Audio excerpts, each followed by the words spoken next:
ምድረ በዳ እጽዋትን እየተመገበና የዝናብ ውሃ እየጠጣ ከግብፅ በስተ ምስራቅ አቅጣጫ በሚገኙ ተራሮች ከቀይ ባህር አጠገብ የሚኖር አንድ ባህታዊ ነበር። እርሱም ግብፅ ውስጥ ኤዮን ሼምስ ተብላ በምትጠራ ከተማ በክርስቲያናዊ ፍቅር ያደገ ነበር። ምንም እንኳን በዓለማዊ ሕይወቱ በጣም ጥሩ ከሚባል ደረጃ ላይ ቢሆንም እርሱ ግን በተራሮችና በምድረ በዳ ከእግዚአብሔር ጋር ለመኖር በዓለም ያለውን ሁሉንም ነገር ንቆ ተወ። ልብን በሐሴት የሚሞላው የዚህ ሰው ታሪክ የሚከተለውን ይመስላል። አንድ አምላክ በሚሆን በአብ በወልድ በመንፈስ ቅዱስ ስም አሜን። ገና በተወለደበት ከተማ እያለ አረቦችን የምታገለግል አንዲት ሴት ወደ እርሱ መጣች። ሴቲቱ በጣም መልከ መልካምና ቆንጆ ነበረች። ለጆሮዋ የወርቅ ጌጥ እንዲሰራላት ጠየቀችው። የጆሮ ጌጡን ሰርቶ እስኪጨርስ ድረስ በዚያች እርሱ በሚኖርባት ከተማ ቆየች። የተጠየቀውን ከወርቅ የተዘጋጀ የጆሮ ጌጥ ሰርቶ እንደጨረሰ ስለ ዋጋው ሲነጋገሩ ወደ እርሱ ጠጋ አለችና እኔን ያየ ወንድ ሁሉ የግሉ ሊያደርገኝ እንደሚፈልግ አታውቅም? እርሱን ለማባበል ብትቀጥልም እርሱ ግን አይኖቹ ወደ ምድር አቀርቅሮ አንቺን መሳሪያውን አድርጎ በዚህ መልክ ሊያዝሽ የሚችል እርሱ ብቻ ነውና የአጋንንት አለቃ የዲያብሎስ ልጅ መሆንሽን ምንም ጥርጥር የለውም። ገንዘብሽን አልፈልግም። ዳግመኛ ወደዚህ ቦታ ተመልሰሽ እንዳትመጭ በፍጹም አልፈልግም። አሁን ወግጅልኝ። ከዚህ በኋላ ዳግመኛ ፊቴን አታዩ።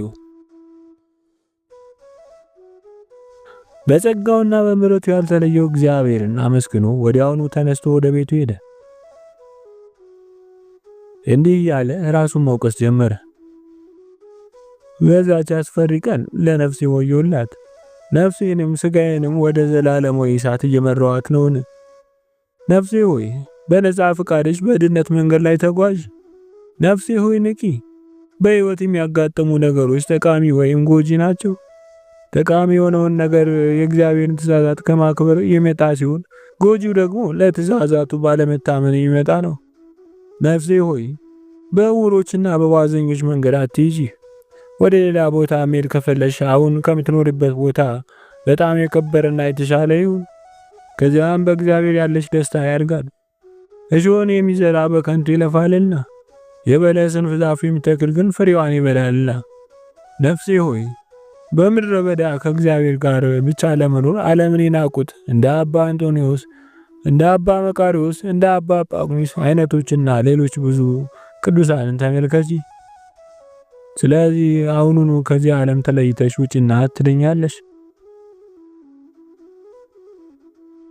ለራሱ ይህን ነግሮ ከፈጸመ በኋላ የነበረውን ሀብትና ንብረት ለሌሎች አከፋፈለ።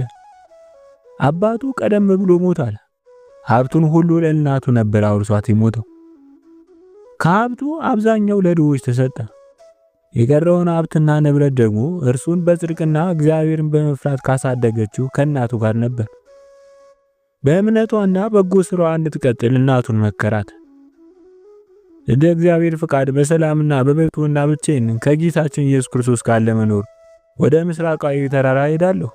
ይህ ዓለምና በዓለሙ ያለው ሁሉ ከንቱና ኃላፊ ነውና።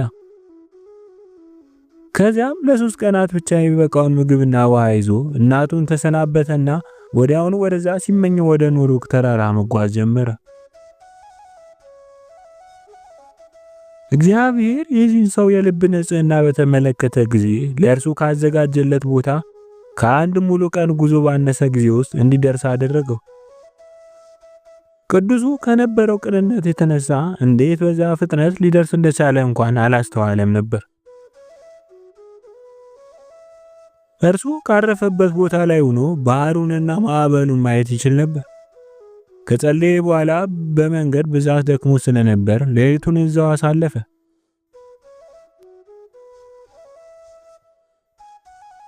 ተኝቶ ያለ አንድ ሰው በሕልሙ አንተ እግዚአብሔር የምትወድ ሰው ሆይ ተነሳና ተመልከት ሲለው ሰማ።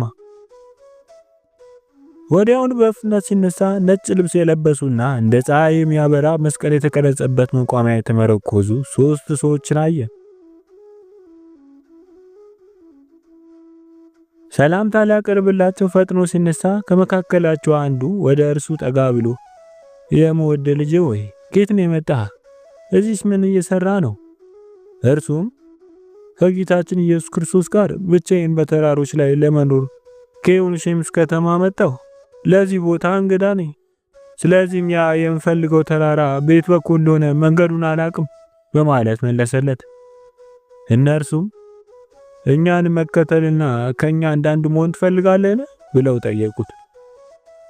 እርሱም እጅግ በጣም ደስ ስላለው አዎ መንገድ የጠፋበት እንግዳ ብልህ ከሆነ መንገዱን ከሚያውቅና በዛ ቦታ ከሚኖር ቤተኛ ጋር መጓዝ አለበት። እኔም እናንተን ፈቃዱን በመፈጸምና በመንገዱ በመጓዝ የእግዚአብሔር ወዳጆችና ታማኞች መሆናችሁን ማየት ችያለሁ። ይህም በመቋሚያችሁ ላይ ባለው በውብና እንደ ፀሐይ በሚያበራው መስቀል ተገለጠልኝ። እነርሱም ከኋላችን ተከተለን ግን እንዳትዘገይ አሉት። እስከ ጠዋት ድረስ ተከተላቸው። የእግዚአብሔርን ኤደን ገነት ከሚመስል እጅግ ውብ የአትክልት ቦታ ሲደርሱ እንዲህ አሉት። በልብህ ንጽሕናና ደግነት ምክንያት ስለ እምነትህም ጽናትና እርሱንም ለመታመን ስላሳየው ፈቃደኝነት እግዚአብሔር መርጦሃልና እጅን ዘርጋና ለራስህ በትር ቁረጥ። ከዛም እጅን ዘርግተህ ከበትር ላይ የምታስቀምጠው መስቀል ውሰድ። እርሱም ወዲያውኑ እጁን ዘርግቶ በትር ቆረጠ። ብዙ የአልማዝ መስቀሎችን ወስዶ በበትሩ ላይ አስቀመጠ። ይህን የታዘዘውን ፈጽሞ ቀና ብሎ ሲያይ ብቻውን ነው። አጠገቡ ማንም የለም። ስለዚህም አለቀሰ። እነማን እንደሆኑ ወይም ከየት እንደመጡ ወይም ወዴት እንደሄዱ አላወቀም። ስለ እነርሱ የሚጠይቅበት እድል ወይም ከእግዚአብሔር ጋር ብቻውን ስለሚኖረው አዲስ ሕይወት እንኳን ምክርን የሚያገኝ እድል ሳላገኝም ነበርና ለብዙ ቀናት መራር ለቅሶን አለቀሰ። በመጨረሻም ወደ እርሱ ሊመለሱ እንደማይችሉ ስለተገነዘበ ተነስቶ እጅግ ውብ በሆነው የአትክልት የእጽዋት ቦታ ውስጥ በመዘዋወር ጀመረ። ቢቀምሱት የሚጣፍጥ ሳርና ቢጠጡት የሚያረካ ውሃ አገኘ። እግዚአብሔርንም አመሰገነ። ሌሊት ላይ ወደ በዓቱ ለመሄድ ሲፈልግ በትሩ ላይ ያሉትን መስቀሎች እንደ ባትሪ እያበሩ ወደ በዓቱ ይመሩታል። ምንጊዜም ቢሆን በትሩን ሲመረኮዛት እግዚአብሔር መንገዱን ያሳጥርለት ነበር። ለአፍ እንደ ማር የሚጣፍጠውን ሳር እየተመገበና የዝናብ ውሃ እየጠጣ በአትክልቱ ቦታ ውስጥ ለብዙ ዓመታት ኖረ። ከዛፎቹ ልጥና ቅርፊት መጠለያ በመስራት ከቀኑ ሐሩርና ከሌሊቱ ቁር ሰውነቱን ጠበቀ። ለበጎ ነገር የማይተኛ ዲያብሎስ ቅዱሱን እንዲህ በሚያምር የአትክልት ቦታ ውስጥ እንደሚኖርና በእግዚአብሔርም ታላቅ ጥበቃ እንደሚደረግለት ሲያይ በቅናት ተቃጠለ። ስለዚህም ፈጥኖ ለትእዛዙ ታማኝ ወደሆኑ ተከታዩ ዘንድ ሄደ። ለእነርሱም ከምዕራብ በኩል እንደመጣ ሰው ሆኖ ተገለጠላቸውና እናንተ የምድረ በዳ ነዋሪዎች ሆይ ከእናንተ እርዳታ ውጪ ልዘርፈው የማልችለው የተደበቀ መዝገብ አሳያችኋለሁና ተነሱና ከኔ ጋር ኑ አላቸው። በችኮላ ተነሱና ለራሳቸው ምግብና ውሃ ይዘው በፈረሶቻቸው ላይ ሆነው ተከተሉት። ሰይጣንም ወደ ቅዱስ የአትክልት ቦታ እየመራ አደረሳቸው። ቅዱሱንና የአትክልቱን ቦታ ሲያዩ ደስ ተሰኝተው የተደበቀው መዝገብ በዚህ ወጣት ጥበቃ ውስጥ ባለው በዚህ አትክልት ቦታ ውስጥ መሆን አለበት አሉ። ሰይጣንም ወደ ቅዱሱ ጠቁሞ አሳያቸው። ነገር ግን እነዛ ሰዎች ወደ ቅዱሱና ወደ አትክልት ቦታው ለመቅረብ ሲሞክሩ የአትክልቱ ቦታና ቅዱሱ ከዓይናቸው ተሰወሩ። ለእነርሱም የተገለጡላቸው ከፍተኛ ተራሮች ነበሩ፣ ግን ወደ አትክልት ቦታ የሚወስድ ምንም አይነት ግልጥ መንገድ አልነበረም። ስለዚህም ይህ የአትክልት ቦታ ለልበ ንጹሐን በስራቸው እግዚአብሔርን ለሚያስደስቱት ብቻ መሆኑ የተረጋገጠ ነው። ስለሆነም ለእነርሱ ለቅዱሳን ሽልማት አድርጎ ይሰጣቸዋል። እነዚህ ክፉ ሰዎች በተራራው ላይ ለ3 ቀናት ያህል ቆዩ። በእነዚህ ቀናት ውስጥ የምግባቸውም ውሃቸውም አለቀ። በአትክልቱ ውስጥ ያሉትን ፍራፍሬዎች ምንጮችን እያዩ ግን ደግሞ ከአትክልቱ ቦታ መድረስ ስላልቻሉ ተጨነቁ። ሰይጣንም በሚያስፈራ መልክ ወደ ቅዱሱ ተጠጋና ከርቀት ቆሞ አንተ አማኝ አይደለም፣ አንተ ቸር አይደለም፣ አንተ ለእግዚአብሔር እንኳን ታማኝ አይደለም፣ ሕጉም እንደሚለው አንተ እንግዶችን የምትወድ አይደለም። እነዚያ ሰዎች ውሃ ጠምቷቸው ግን ደግሞ የሚጠጡት አጥተው ሲሰቃዩ ማየት አትችልም? ፈጥነህ ተነሳና አገልግላቸው። ከዚያም ከነርሱ በረከታቸውን ከእግዚአብሔር ደግሞ የኃጢአት ይቅርታን ታገኛለህ። ቅዱሱም እነዚህ ቃላት እርሱን ለመቀስቀስ ከእግዚአብሔር እንደሆኑ በማሰብ ተነስቶ ወደ እነዛ ክፉ ሰዎች ዘንድ ሄደና ከሰዎች የውሃ መቅጃ ተቀብሎ በአትክልቱ ቦታ ውስጥ ከሚፈሰው ከጣፋጭ ውሃ አመጣላቸው።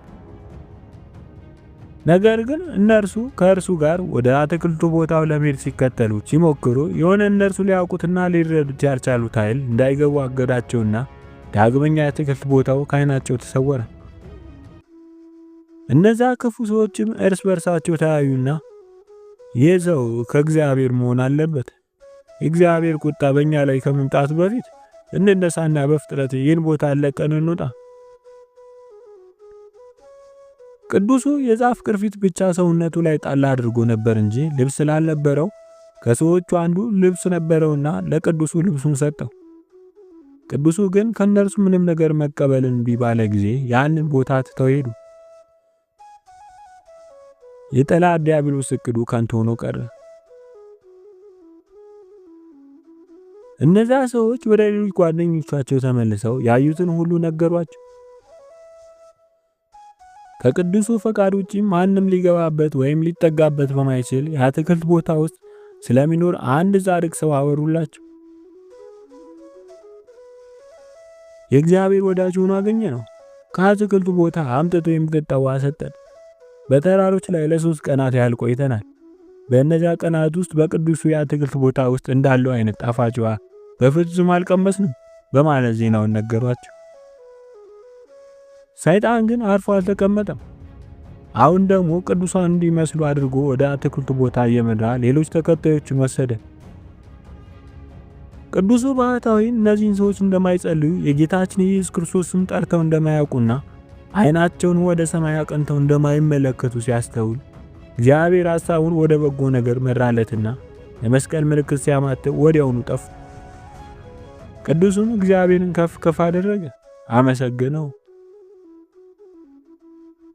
የዚህ ቅዱስ ባህታዊ ስሙ አባ ክርስቶዞሎስ ይባላል። አባ ክርስቶዞሎስ ከሁሉም ዓለማዊ መሻቶችና አርቆና ለእግዚአብሔር ታማኝ በመሆን ለአያሌ ዓመታት በብሕትውና ኖረ። ዓለሙንና በዓለም ያለውን በፈቃዱ ንቆ ትቶ ከኢየሱስ ክርስቶስ ጋር የሚኖረውን አዲስ ሕይወት በፈቃዱ ተቀበለ። ከዚህ ዓለም በሞት የሚወሰድበት ሰዓቱ እንደደረሰ እግዚአብሔር በገለጠለት ጊዜ እንዲጸልዩለትና ሥጋው እንዲቀብሩ እነዚያን የብሕትውና ሕይወት እንደጀመረ መርቶት አምጥቶት በአትክልቱ ቦታ አስገብቶት የሄዱትን 3ቱን ቅዱሳን ሰዎች ከመሞቱ በፊት እንዲልክለት አባ ክርስቶዞሎስ እግዚአብሔርን ጠየቀ። በዛች ሌሊት ወደ እርሱ ስለመጡ እንደ ፀሐይ የሚያበሩ መስቀሎች ባሏቸው በትሮች ተመርኩዘው ስላያቸው ስለ እነዛ 3ቱ አረጋውያን በማሰብ ላይ ያለ እግዚአብሔር ጸሎትን ሰምቷል።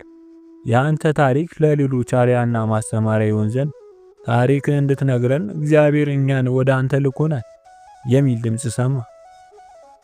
ቅዱሱ ታሪኩን ሲነግራቸው ከአረጋውያን አንዱ በልቡ ሰሌዳ መዝግቦ ያዘ። ቅዱሱ ከዚህ ዓለም ውጣ ውረድ የሚያርፍበት ሰዓቱ በደረሰ ጊዜ አረጋዊው አብሮት የነበረውን የበረሃ ባልንጀራውን የቅዱሱን ታሪክ እንዲጽፍና ወደ ትውልድ ከተማው ወደ ዮንሼምስ እንዲልከው ጠየቀው። ቅዱሱ ሲወለድ እናትና አባቱ ያወጡለት ስም ኤልያን ነበር። የአባቱ ስም ዮስጦስ ይባላል። እናቱ ደግሞ ካልማን ትባላለች። የተወለደባት ከተማ አውንሼምስ ትባላለች። ይህ በመንፈሳዊ ምግባራት እጅግ የተዋበ ቅዱስ በምድር ላይ የነበረውን ክርስቲያናዊ ተጋድሎ አጠናቆ ሁሉንም በፍቅሩ በሚጠብቀው በእግዚአብሔር ሰላም ሐምሌ 10 በዕለተ ማክሰኞ ዕለት አረፈ። አንድ ጊዜ አንድ አባት እንዲህ አሉ። በበረሃ የሚኖር ስሙ ዮሐንስ የሚባል አባት ነበር። እርሱም በተጋድሎና በብሕትውና ሕይወቱ ወደር የማይገለጥ ታላቅ መንፈሳዊ አባት ነበር። በየጊዜው ከአንዱ በረሃ ወደ ሌላኛው በረሃ እየተዘዋወረ ስለሚኖር እርሱ በዛ ምድረ በዳ ውስጥ ፈልጎ ማግኘት አይቻልም። የብሕትውና ሕይወቱ እንደጀመረ የመጀመሪያዎቹን 3 ዓመታት ባለማቋረጥ ለረጅም ሰዓታት በመጸለይና በቆመበት ትንሽ ብቻ በመተኛት አሳለፈ። ከቀሳውስት አንዱ ሁልጊዜ እሑድ እሑድ ቅዱስ ሥጋውና ክቡር ደሙን እያመጣ ያቀብለው ነበር። ከዕለታት አንድ ቀን ሰይጣን ካህን መስሎ አንዲት ሴት አስከትሎ ወደ አባ ዮሐንስ መጣ። ቅዱሱም ወዲያውኑ ሰይጣን መሆኑን ስላወቀ አንተ አታላይና የቅዱሳን ጠላት እግዚአብሔር በመስቀሉ ኃይል ቀጥቅጦ ከግራችን ስር ይጥልሃልና በእኔ ላይም ይሁን በሌሎች ምዕመናን ላይ አንዳች ስልጣን የለም። ሰይጣንም ትንሽ ዝም ብሎ ከቆየ በኋላ በአጭር ጊዜ ውስጥ በአንተ ላይ ስልጣን ይኖረኛል፣ አሸንፍሃለሁ። ቅዱሱም በጌታችን ኢየሱስ ክርስቶስም ገሰጸው። ሰይጣንም ወዲያውኑ እንደ ጉም ተኖ እንደ ጢስ በኖ ጠፋ። በአንድ ወቅት የቅዱሱ እግሮች በጣም ደርቀው ነበር። ከዛም ሁለቱም እግሮቹ በጣም አበጡና ፈንድተው ውሃና ምግል ማፍሰስ ጀመሩ። የእግዚአብሔር መልአክ ወደ እርሱ መጣና አትፍራ፣ ከመንፈሳዊ ማዕድ ትሳተፍ ዘንድ ያስቻለህ የመንፈስ ቅዱስ ጸጋ ለአንተ በቂ ነውና። ከደዌው ከፈወሰው በኋላ መልአኩ ይህን ቦታ ትተህ ውጣና በፊት ወዳለው ምድረ በዳ ሂድ። ቅዱሱም ወዲያውኑ ያለምንም ማወላወል በፊት ወዳለው ምድረ በዳ ገሰገሰ። ምግቡንም ከምድረ በዳው ሳርና ቅጠላ ቅጠል ይመገብ ነበር። እሑድ እሑድ ግን ቅዱስ ቁርባኑን ለመቀበል ወደ ቀኑ በዓቱ ይመለስ ነበር። በአንድ ወቅት የዚህን ቅዱስ መንፈሳዊነት የሰማ እግሮቹ ሽባ የሆኑ አንድ ሰው በጸሎት ይፈውሰው ዘንድ ቅዱሱን ለማየት እጅግ ጓጓ።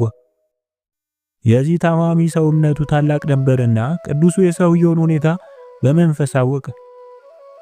የዚህ ሰው እግሮችም በአባ ዮሐንስ ጸሎትና በእግዚአብሔር ቅዱስ ፍቃድ ጸንተው መቆም ቻሉ። በተመሳሳይ ሁኔታ እግሮቹ ሽባ የነበሩ ሌላ ሰውም በቅዱሱ ጸሎት ተፈውሷል። እኛም እግዚአብሔርን አመሰገንን፣ ቅዱሱ ስሙንም ከፍ ከፍ አደረገ። በባሕታዊው አባ ክርስቶዞሎስና በባሕታዊው አባ ዮሐንስ እግዚአብሔር ሁላችንም ይማረን። ወስብሐት ለእግዚአብሔር ወለወላዲቱ ድንግል ወለመስቀሉ ክቡር። ይቆየን።